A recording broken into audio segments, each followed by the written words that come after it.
Milli kiyimlerimizдің шаңарақ һәм тәрбиеде әһмиеті өз алдына. Осы дәстүрді давам етушілер болса, қолы гүл, өнермен шебер хаял қызларымыз болып есептелінеді. Олар осы өнер арқылы һәм кәсіп иесіне айланады, һәм шәкіртлер даярлайды. Нұрсұлу Піренова өнермендер бірлеспесі ағзасы. Ол өзінің жылдар давамындағы тәжірибесіне сүйеніп, milli kiyimlerimizді тігіп, көпшіліктің рахметін алып келеді. Сол 10 жылдан астамырақ уақыттан бері сол тігіншілікпенен шұғылданып келемін. Аял қызлар киімдерін тігуменен. Кейінгі жылдарда milli киімдеріміз, milli нағыз түсірген киімдер әдетте айланып басылады. Тойларда, көшелерде киіп басылады қызлар. Соларға қарап толқыланып, мен де бір осы millилікпенен шұғылдансам деген ой келді. Хакім жәрдемшілер тарапынан жеңілдетілген кредит алып, нағыз тоқитын компьютерный вышивка машина алып, осы жұмысымды басладым. Қазіргі күнде осы Бұзытау районы, һәм басқа Қоңсы районлардан бұйыртпалар алып тігіп атырман. Осы кішкентай қызларға мектептің, бақшаның балаларына тігіп атырмыз бұйыртпа тикарында. Солардың үстінде көріп, өзімнің тіккен milli киімдерімді көріп қуанаман, зауқланаман. Еледе бұндан да бетер жақсырақ нәрселер тіксем деп арман етемен келешекте. Сол қасымада өзімменен қалмастан шәкірт қызларды таярлап, үйретіп, осы өнердің сырларын үйреніп келмекте. Қасымда көмекші қызларым бар, үйлерінде істеп отқан қызлар бар, осы менен үйреніп кетіп. Жүдә қуанышлымын осы кәсіпті иелегеніме. Өнерменділерге көп имканиятлар жаратылып беріп жатыр мемлекетімізде.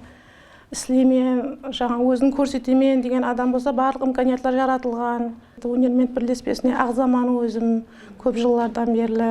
Millилік бұл біздің брендіміз. Кейінгі уақытлары осы біздің Бұзытау районымызда аял қызлар үшін көп имканиятлар жаратылып берілмекте. Сол қатарында біздерге осындай жақсы орындарда отырып жұмыс істеу имканияты жаратылған. Бір жерге жаңағы аренда төлеп, орын іздеп жүрмейміз. Тайын орын, жақтылы, кең іші, һәм milli қарилер түсірілген осы өнермендер аллеясы бар біздің районда. Осы жерде біздерге шариғат жаратып беріп қойыпты басшыларымыз. Мынандай техникалармен тәмінленгенбіз. Түрлі кейінгі заманауи машиналарымыз бар, нағыз тоқитын. Енді сондай шариғатта жұмыс істемей бола ма? Енді істесең, зауқланып істесең. Тіккен киімлеріңді көріп зауқланасаң адамлардың үстінде. Ең әһмиетлісі milli киімдер аял қызларымыздың киіну мәдениетіне да жоғары дәрежеде тәсір етеді. Яғни бүгін milli қадіретларымызға тән milli киімдерімізді киіп жүру әрбіріміз үшін мақтаныш сезімдерін түйеді.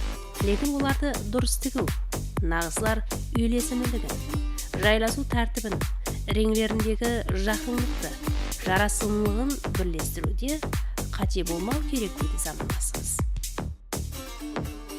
Сырттан келген мейманлардың барлығы осы бірінші болып, осы біздің өнермендер аллеямызға келіп, біздердің осы қол өнерлерімізді көріп, келіп қуанып кетеді, зауқланады. Ал Бұзытауда осындай жерлер бар екен ғой деп базы біреулер таңғалады.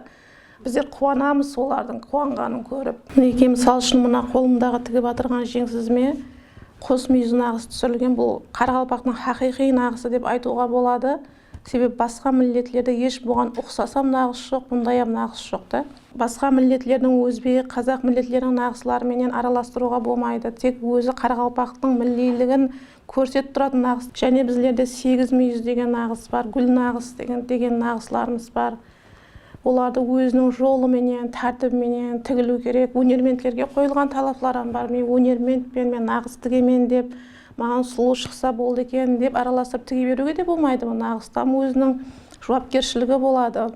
Біздер бұрын тіккен үлкен ұстазлардан ойласып, маслихатлер, кеңеслер сұраймыз, кітаплардан қараймыз. Бұның бір жауапкершілігі бар да. Қазір заманның талабы деп әр затты айқастырып, араластырып тіге беруге де болмайды. Millилігімізді сақлап қалуымыз керек. Со Қарақалпақтың сұлу өшпес нағызларын со бұрынғы халында қандай болып қалған болса, сондай болып кейінгі әулетке қалдыруымыз керек, естелік қылып. Соған әрекет қылып жатырмыз біздер, қате қылмауға қолдан келгенше. Үйреніп, өзіміздің үстімізде істеп, 10-нан астам шәкіртлерім бар. Тігіншіліктің қыр-сырларын үйреніп, Хаммесі өз алдына тігінші болып кетті, көпшілігі қуанаман соған. Нағызды үйреткен уақытында да оларға айтаман, бәрін үйренің, бірінші майда шүйдесіне дейін ерінбей үйренің, бірден мен болдым деп нағызды тігіп кете алмайсаң. Мәселен, мен өзім 10 жылдан аслам уақыт өткеннен кейін барып нағызды тігуге ұрынып көрдім. Оның алдында көрмедік, нағыздың курсларына қатынап оқыдым. Асықпау керек, тігіншілікте ерінбеу керек, майда жұмыс. Сол ерінбесең, асықпасаң, сол өзіңнің кәсібіңнің маманы боласың. Милли киім хаммеге жарасады. Әсіресе реңдері нәзерімізді тартады. Бүгін ұсындай машақатлы кәсіпті иелеп, жауапкершілікпенен іскерлігін алып барып отырған аял қызларымыздың бұл жолдағы ізденістері қадіратларымызды рауажландыруға қызмет ете береді.